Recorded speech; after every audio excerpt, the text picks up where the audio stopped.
Alright, so, continuing on with History of Bond, and finishing up what I call the classic era of Bond films with Diamonds Are Forever.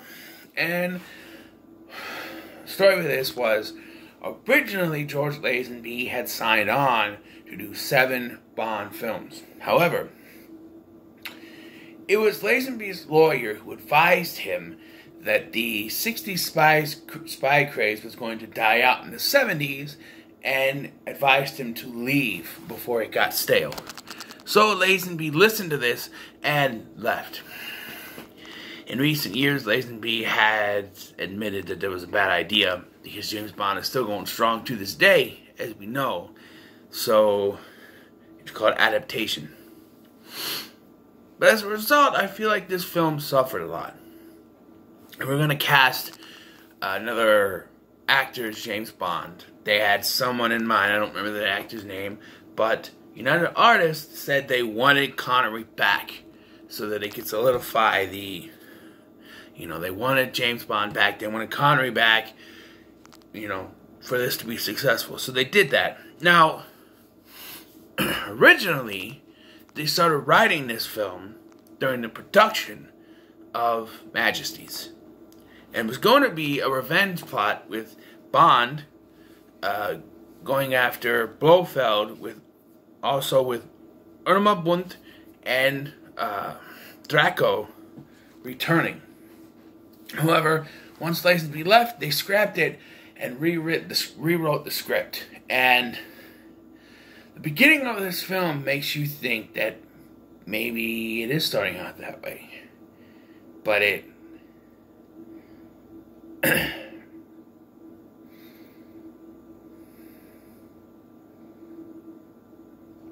this may be worse than Thunderball.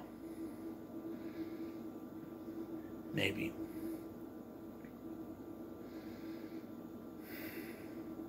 So, before I continue, let's look at the cast. Sean Connery, of course, returning as James Bond for the final official time, by the way. And then we have Jill St. John as the Bond girl of this film. Tiffany Case, also returning. I messed up. But also returning Bernard Lee as M, Desmond Llewellyn as Q, and Lois Maxwell as Miss Moneypenny. Charles Gray portrays Blofeld in this film, and we'll get to him in a minute. But he portrayed an ally in Henderson, and You Only Live Twice, which it was okay. And you have Lana Wood as Plenty O'Toole, who is a throwaway character in this film, but Jimmy Dean as Willard White. Yes, Jimmy Dean, the sausage guy. The very same. Another sausage, by the way. That's not a euphemism. I actually like to fry it up with the eggs. Or I use Jimmy Dean sausage in my spaghetti. It's delicious. And then we have 2 characters who I didn't write down their actor's name because it really doesn't matter. But they are Mr. Wint and Mr. Kidd, and they are 2 henchmen for the villain, Mr. White. And they're annoying. We also have Norman Burton as the returning Felix Leiter, who has been absent for a couple of films, by the way. I don't think we've seen him since Thunderball, actually. So, yeah. And I always find it weird, like, we're supposed to know. When Bond first meets Felix, we're supposed to know that it's Felix, because the way that Bond recognizes him. But if we're supposed to recognize Felix, then stop recasting him in every damn movie. I'm just saying. If we're supposed to recognize Felix Leiter, stop recasting him. Just saying. So the beginning of this film actually opens up thinking it's going to go one way. It doesn't. But Bond is searching after Blofeld. And, you'd be remiss if you were led to believe that this is because of Tracy's murder. They don't bring that up at all. I'm assuming they are ignoring this and he's just chasing after him after the events of You Only Live Twice, because the first scene in this film takes place in Japan. So I'm guessing they're ignoring Majesties and just going straight from You Only Live Twice. Eventually he hunts him down and finds that Blofeld is in the process of perfecting his cloning. A clone or someone taking his face, stuff like that. Which, I'm going to emphasize this, has not been perfected yet. In fact, Blofeld is rushing them to perfect it. But at this point in time, it has not been perfected. Remember that. So Blofeld and Bond get into a fight, and Bond straps Blofeld to what do you call that? A stretcher, and just rolls him into a vat of goop, and we're led to believe that Blofeld is dead. And then James or Bond gets his actual plot for this film, which is hunting down these diamonds, which are going to be used by the elusive Mr. Willard White, who has Mr. Kidd and Mr. Wint,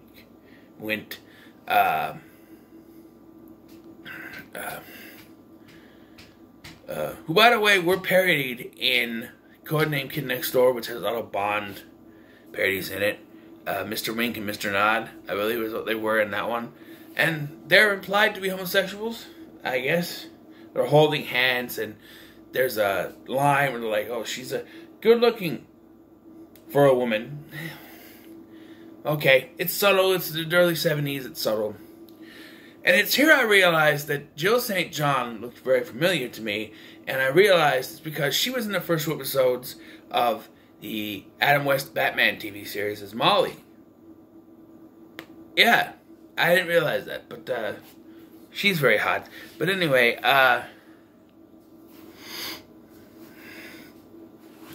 so he's trying to track down this Willard White, and this plot takes place in America, while also trying to follow these diamonds. And of course, Tiffany Case also wants the diamonds for herself, even though she just passes them on to the next smuggler, I guess. But it gets goofy with a scene of, like, there's a scene where an elephant plays a slot machine.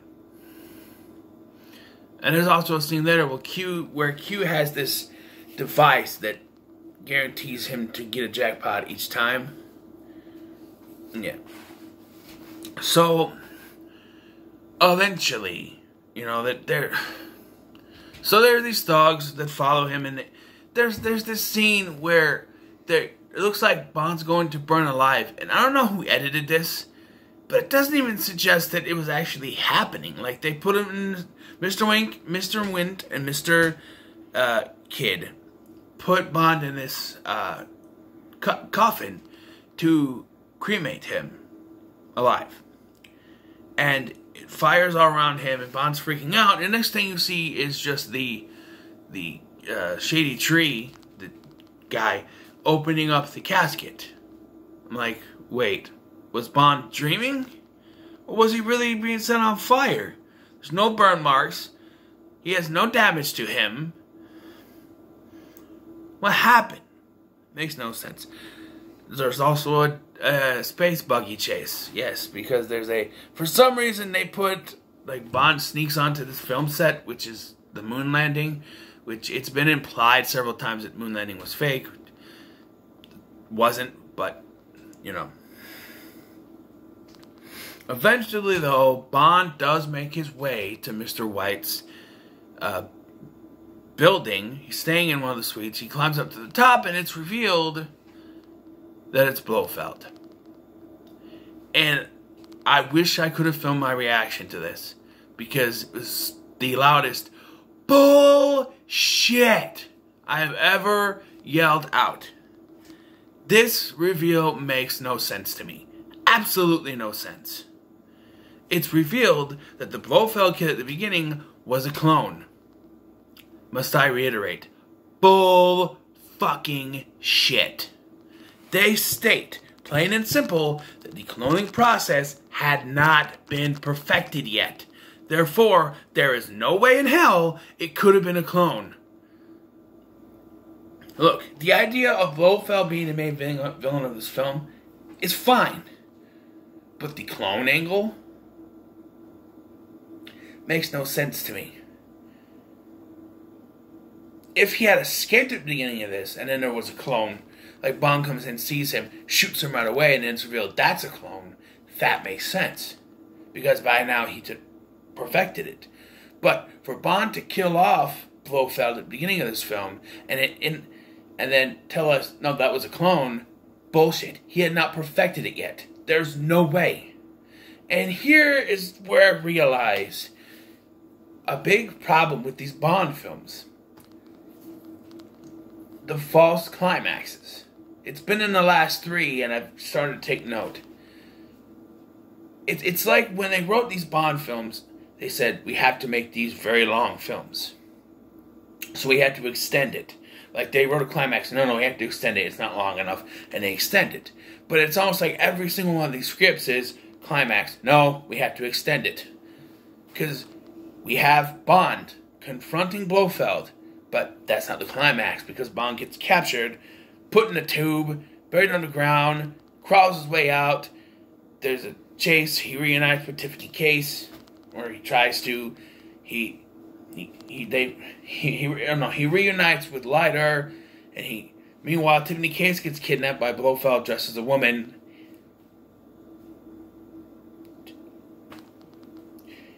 Bond finds Jimmy Dean, the real Willard White, goes to his house, fights his 2 female goons called Bambi and Thumper.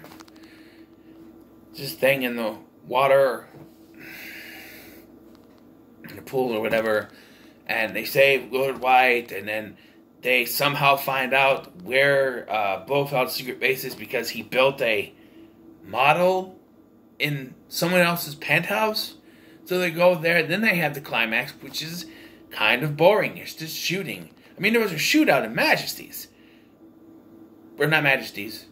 You Only Live Twice. But that was a good shootout with all the agents dying and stuff like that.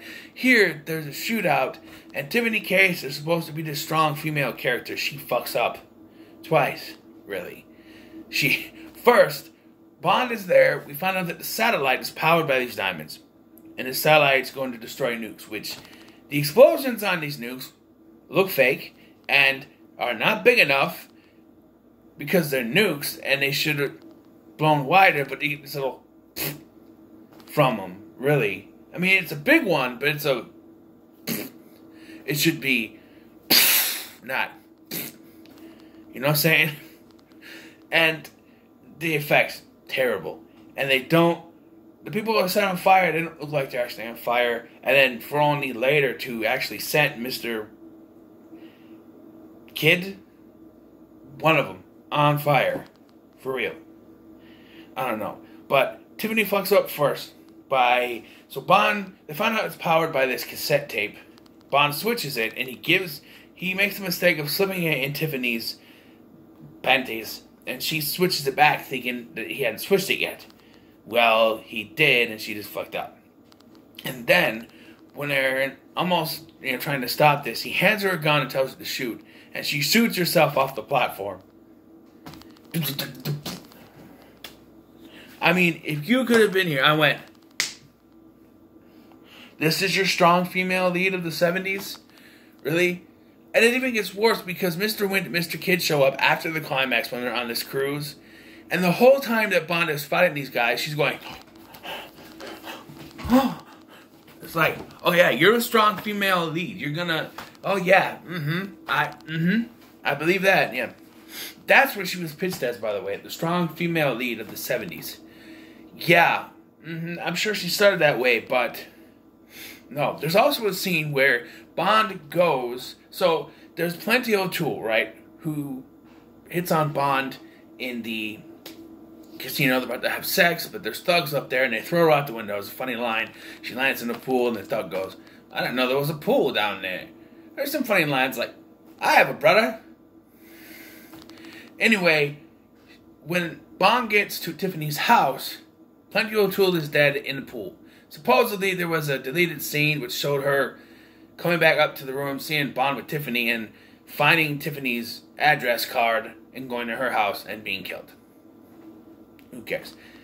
Overall, I feel like this was a letdown. Connery's back, but he's half the man he was. He donated all his money to charity, by the way. But you could tell his time was done, and I'm really regretting. I'm really getting iffy on Never Say Never Again. But yeah, the overall plot is basic, but the reveal of both of them makes no sense. Overall, meh. Probably the worst of Connery's. I'm just saying. What are your thoughts on Diamonds Are Forever? Let me know in the comments below. Make sure to like, share, and subscribe. Thank you for watching. I've been Scotty, and I'll see you in the next one.